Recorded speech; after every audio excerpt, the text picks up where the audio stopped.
Gandalf. Can you help my friend Spider-Man get back to normal? Betcha, betcha. Love it, what? It's magic time. Through the power of stone by the mystical glass, let the magic within now into me pass. This is the wrong Peter. Nope. What the fuck?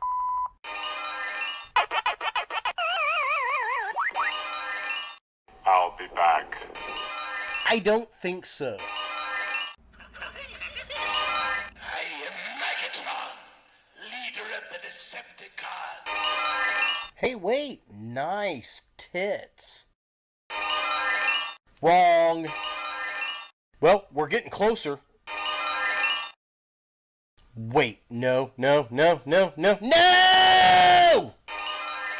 Oh, thanks, Stan Lee. That is so much better. Oh, hey, Spider-Man, you all better now, betcha. Damn straight, you son of a bitch. You suck. That feels so much better.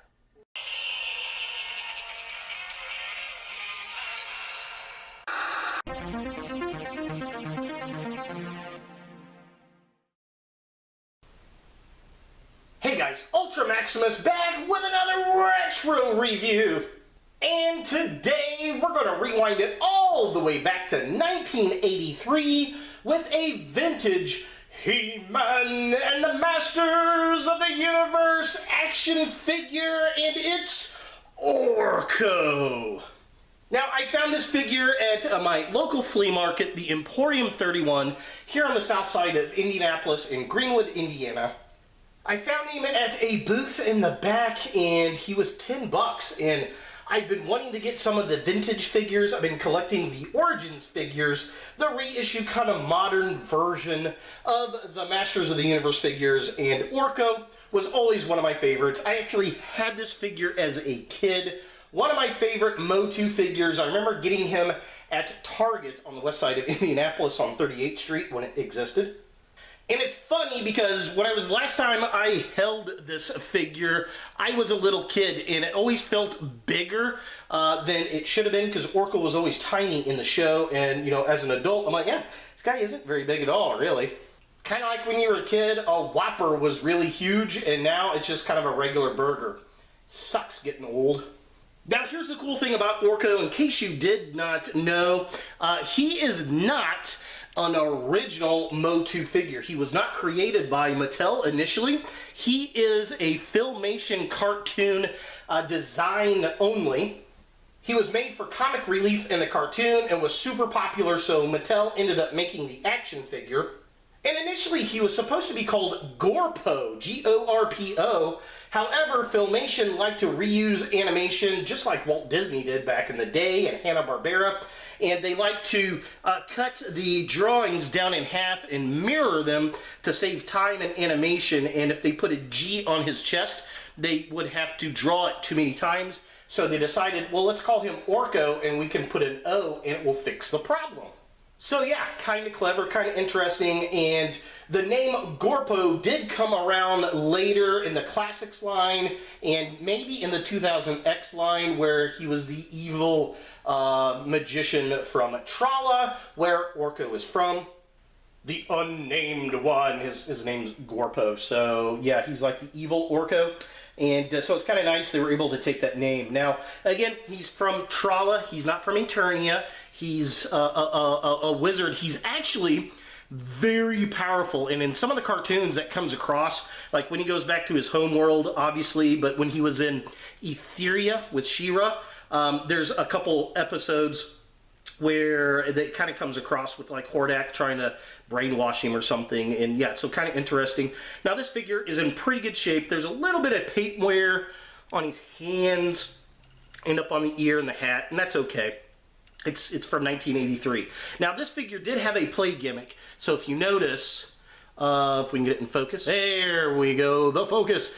There is a little plug hole in the side of him, and you'd put a rip cord in there and pull it, and there's a little peg at the bottom, and this would bounce up and down, and he would go all around until the little spinny thing was done inside of him. So I need to get one of those little rip cords for him off of eBay. And that was the big action feature for him. Now, as far as articulation goes, he doesn't have much at all. It's his arms. So his arms move up and down. Yeah, and that's it. His hat doesn't really, it does come off, but it doesn't. If you pull the hat off, it's going to wear out the paint on his little ears, and I'm not going to do that to him. And if you notice, the hat is like an orangey color versus a more reddish maroon color on his little shirt. And I always thought that was weird as a child. However, if you go back and watch the old Masters of the Universe cartoons, that's the way he was painted on TV. But our TVs were so crappy back in the 80s, a lot of TVs you really couldn't pick up that color difference. And I didn't really notice it until the age of high definition, and they started doing that with other action figures, and I'm like, oh look, they're matching the old toy. Well, it also matches the show. Something I always thought was interesting as I got older. So taking a closer look at the figure itself, it is what it is. The sculpt work is from the 80s. It does resemble the original character, the little goofy jester, the magician whose magic never worked on the show. He's got his little purple scarf, the 2 yellow eyes, the black face, the blue ears coming out of the orange hat, the little wizard hat, and it's painted all around, so that's definitely cool.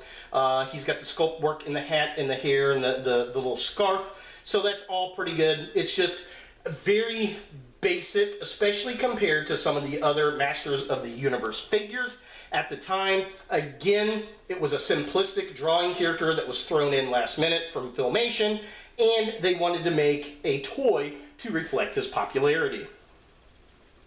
So looking at the lower half of the figure, again, he's got his little shirt that's kind of the darker red. We got the big black O for Orko on his chest.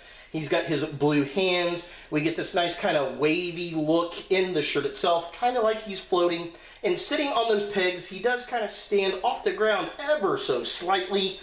We do see the little hole for the rip cord on the sides, but that's okay. Mine's got some paint wear on the hands. It's losing some of the blue, but again, it's from 1983, you know, you got to give him something, right? Just the fact that it's in this good a shape, being so old, is definitely fun, and I really want to get that ripcord so I can make him bounce around on the table. For comparison, here we have the original vintage Orko action figure next to a Masters of the Universe Origins Skeletor. Now this is my custom 2000X painted Skeletor that I painted and created, which is always kind of fun.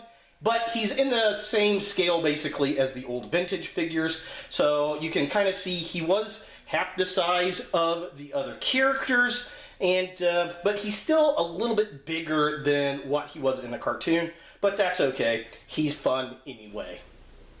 So is the vintage Orko from He-Man and the Masters of the Universe by Mattel something that you want in your Masters of the Universe collection? Absolutely yes. If you are a person of a certain age, I'm not going to say, but yeah, if you're old like me, this is something that you're going to like in your collection. If you're collecting the old vintage figures, Orko is a must. He was a staple on the show. He was funny. We all loved him as kids. He never got his magic right, and that was part of the charm, but he had such the biggest heart, and that's why we loved Orko, and the fact that we got him from Mattel after they started the toy line was fantastic. It was one of my favorites as a kid, and we've gotten several versions of him over the years.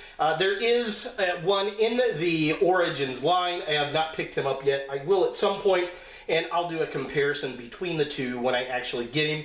But the fact I was able to find him for $10 at my local flea market, it was a no-brainer for me to pick up and put back into the nostalgia of my heart and up on my toy shelf. And yeah, he's fun. He's Orko. So there he is, Orko from Masters of the Universe. Hey guys, thanks for watching. To watch more Ultra Maximus, click on the links to the right. Be sure to click all the things, subscribe, like, and hit that notification bell for new videos. And follow me on all the social medias, Facebook, Instagram, and Twitter. Links in the description below.